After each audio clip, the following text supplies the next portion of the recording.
Shalom, selamat siang. Kita jumpa lagi di dalam kelas katekesasi untuk materi yang ke-14. Nah, adik-adik sekalian, sebelum kita mulai kelas katekesasi online ini, mari kita terlebih dahulu berdoa. Kami bersyukur ya Tuhan atas penyertaan Tuhan bagi kami, sehingga pada saat ini kembali kami dapat belajar materi katekesasi untuk pertemuan yang ke-14. Kiranya roh Tuhan menyertai kami dari awal hingga pada akhirnya nanti. Dalam nama Tuhan Yesus kami berdoa. Amin. Nah, adik-adik sekalian,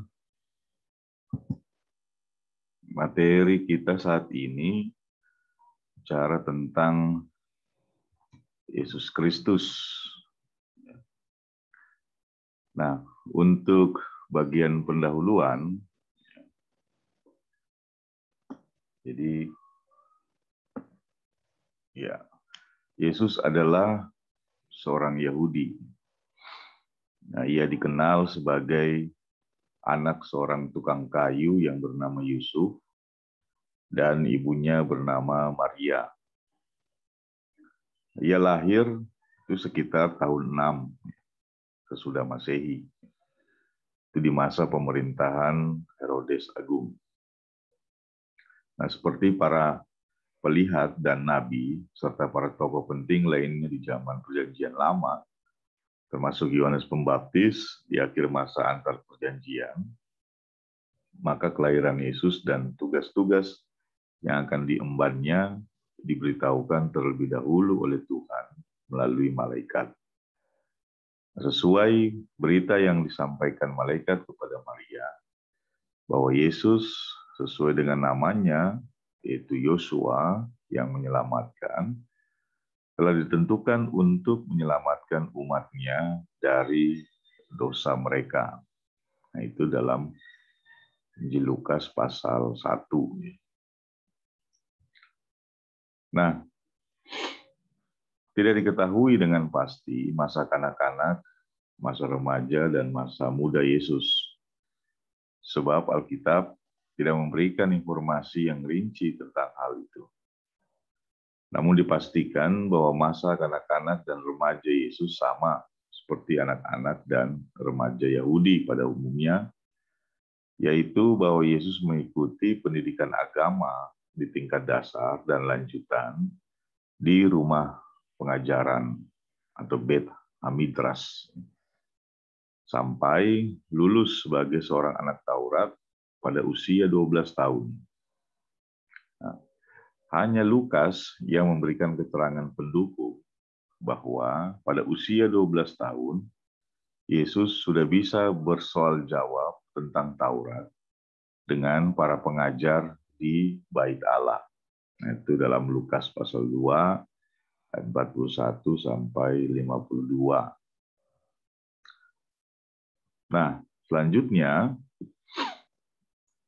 beberapa ahli berpendapat bahwa jika mengacu pada pergerakan yang digagas Yesus, yang sangat mirip dengan pergerakan pembaharu Yudaisme, khususnya kelompok Esseni, maka mereka berpendapat bahwa Yesus sesudah lulus sebagai anak Taurat, itu pergi ke padang gurun untuk belajar dan mengikut dan menjadi pengikut kelompok Esseni itu.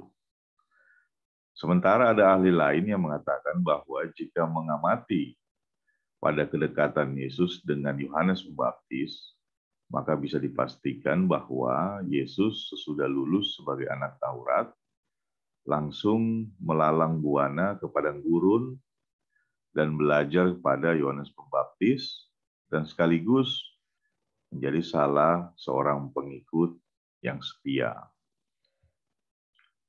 Nah, pandangan yang kedua itu lebih dapat diterima karena beberapa alasan.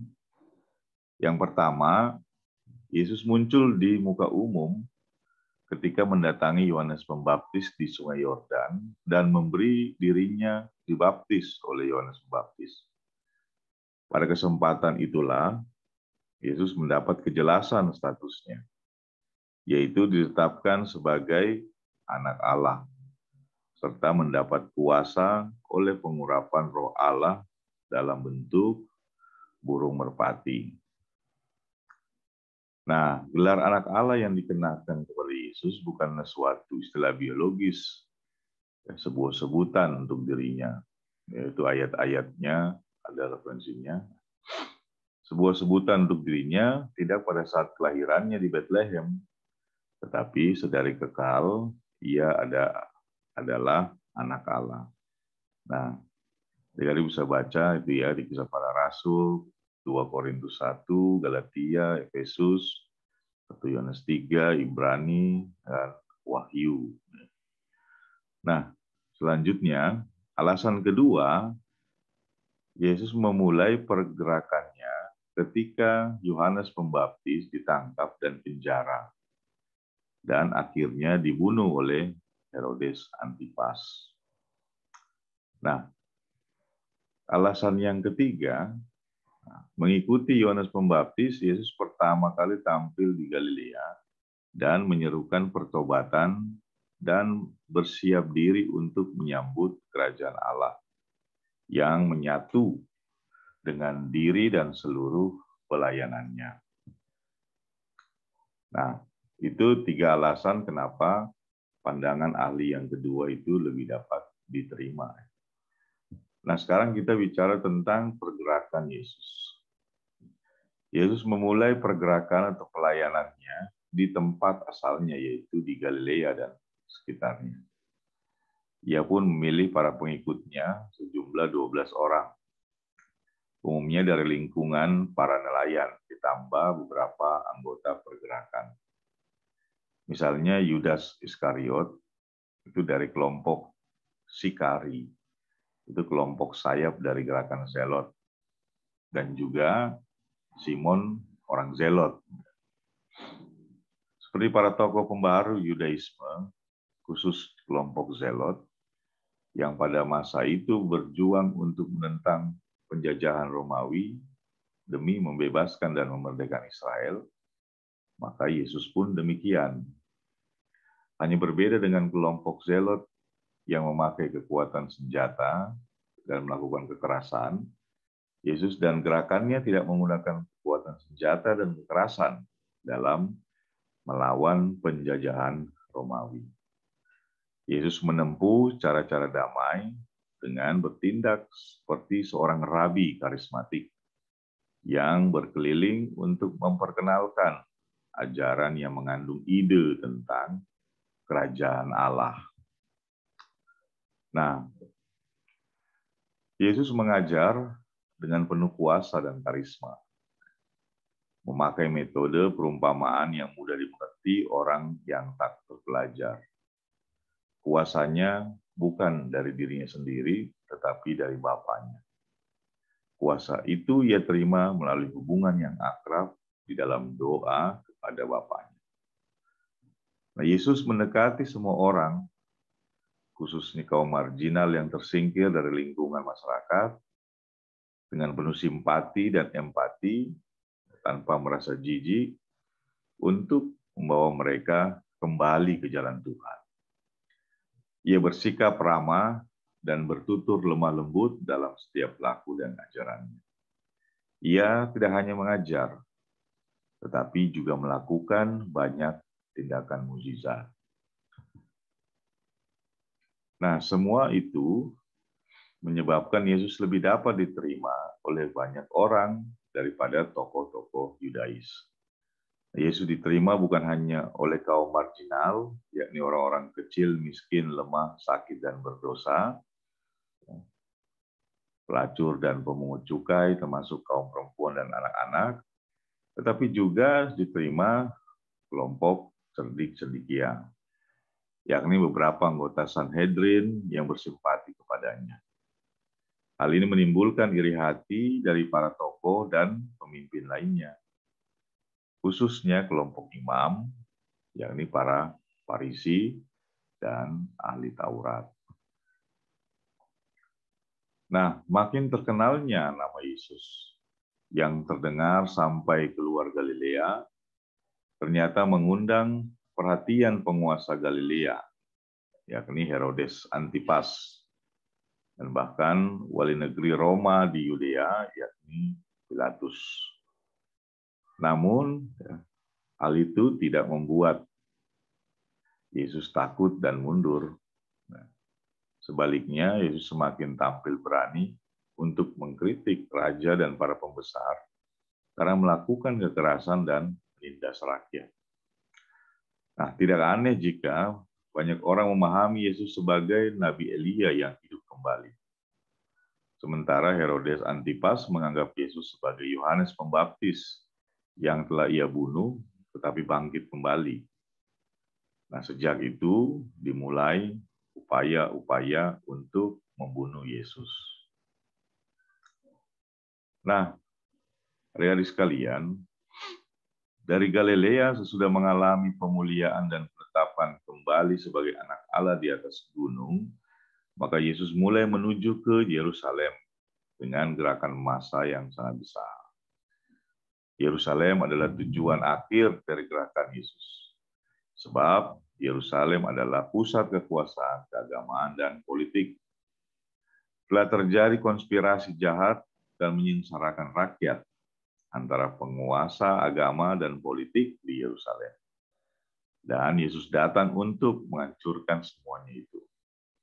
Tentu dengan semua resiko yang harus Yesus terima, seperti yang telah diprediksikan atau dinubuatkan, bahwa anak manusia akan diserahkan ke dalam tangan orang-orang berdosa. Mereka akan membunuh dia, tetapi sesudah 3 hari, ia akan bangkit. Nah, konspirasi politik yang sangat kuat antara penguasa agama dan politik bahkan menerobos masuk untuk memecah belah pergerakan dengan politik uang guna menyuap Yudas, menyebabkan Yesus akhirnya ditangkap, diadili dengan pengadilan yang tidak adil, disiksa dengan cambukan, serta ditetapkan sebagai pemberontak dengan hukuman digantung atau tersalib sampai mati di tempat penyalipan di Bukit Golgota. Kematian Yesus untuk keselamatan kehidupan dunia membuatnya mengalami kematian sebagai hukuman Allah atas dosa dan diserahkan kepada kebinasaan di dalam liang kubur. Sebuah kematian yang mengerikan, namun di tengah penderitaan.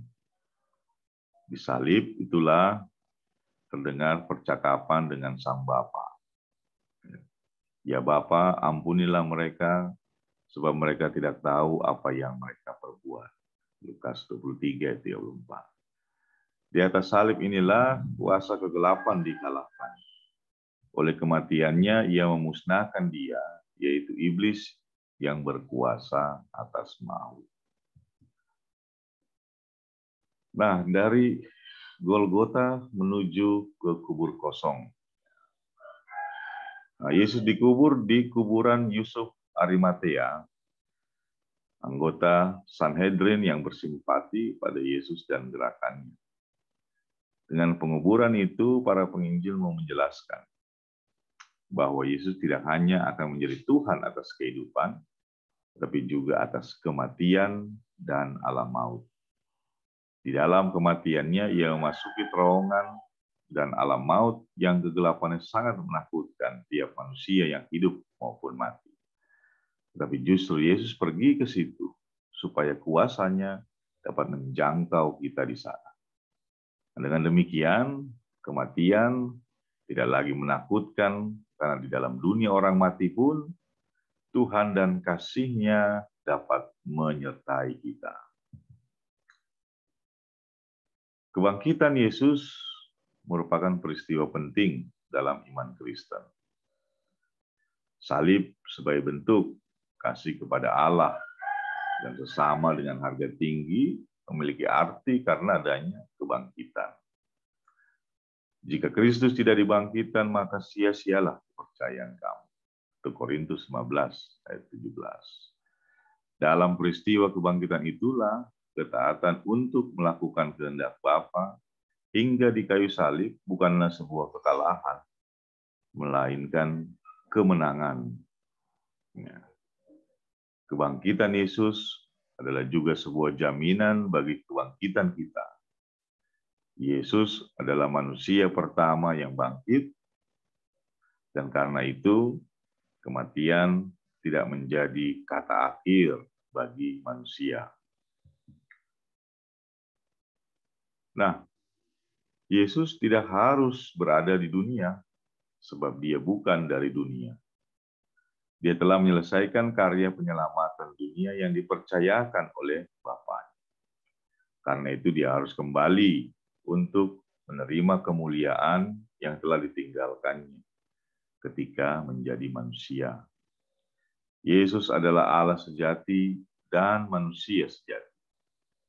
Di dalam Dia kita berjumpa dan mengenal Allah yang sesungguhnya, dan juga berjumpa dengan manusia yang sesungguhnya, serta bagaimana seharusnya menjadi manusia sesungguhnya bagi sesama. Sejak kenaikan Yesus ke surga, maka arah iman kita kembali menjadi jelas, dan pengharapan kita menjadi kian pasti. Sebab Yesus adalah Kristus. Kedua kata itu dapat diterjemahkan, Dia yang menyelamatkan adalah Dia yang diurapi. Nah, adik-adik sekalian, ada 3 pemimpin rakyat yang diurapi, yakni raja, imam, nabi. Nah, ketiga jabatan ini menyatu dalam diri Yesus. Sebagai raja, nabi, dan imam, Yesus sang pemimpin rakyat itu berkarya membawa keselamatan. Bukan hanya pada saat kematian dan kebangkitannya, tetapi kelak pada saat ia datang kembali dalam kemuliaan. Tindakan penyelamatan ini tidak berasal dari manusia, karena kebaikan dan kemampuannya untuk memberlakukan tuntutan-tuntutan hukum agama, tetapi merupakan anugerah Allah. Dalam istilah bahasa lainnya, sola gratia. Nah, adik-adik sekalian, demikianlah penjelasan singkat tentang Yesus Kristus. Ya.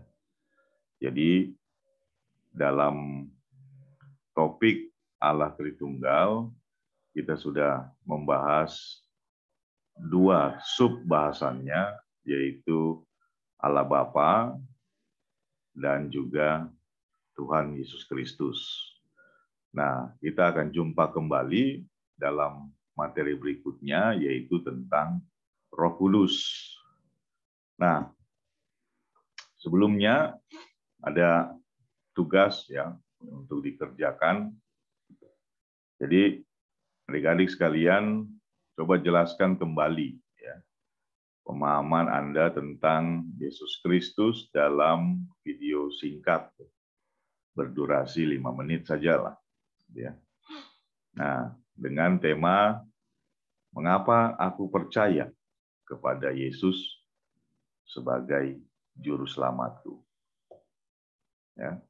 Jadi tugas dikerjakan dan dikumpulkan dalam waktu 1 minggu dari sekarang. Nah, demikian pelajaran kita. Sebelum kita mengakhiri pertemuan kita, mari kita tutup di dalam doa. Mari kita berdoa.